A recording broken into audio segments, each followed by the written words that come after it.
السلام علیکم ورحمۃ اللہ وبرکاتہ۔ محترم سامعین، خواتین و حضرات، اجالا چاندنی امید اسلامک چینل سے میں آپ کی خدمت میں ویڈیو لے کر حاضر ہوا ہوں۔ سورہ بقرہ کی پہلی آیت سے متعلق تفسیر و تشریح جاری تھی۔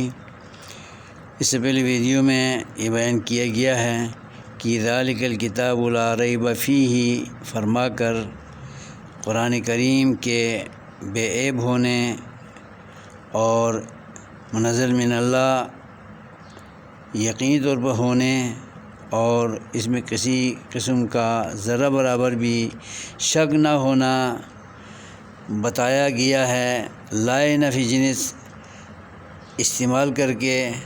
تو اس میں ایک سوال پیدا ہوتا ہے کہ اللہ تبارک و تعالی کو یہ انداز کیوں اپنانا پڑا، کس لیے ذرا برابر شک نہ ہونا اہمیت کے ساتھ تاکید کے ساتھ بیان فرمایا ہے؟ تو اس کا جواب یہ ہے کہ چونکہ انسان فطری طور پر شکی مزاج اور غیر یقینی کیفیت رکھنے والا مخلوق ہے انسان، جو فوری طور پر کسی پہ یقین نہیں کرتا۔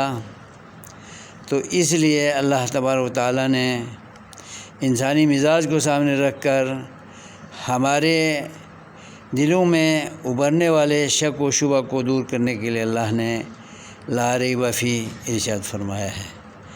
اسے ہمیں جاننے کی ضرورت ہے اور یوں شک و شبہ کو اپنی شہادت کے ساتھ، اپنی سند کے ساتھ، اپنی تائید و تصدیق کے ساتھ اللہ نے دور فرما دیا۔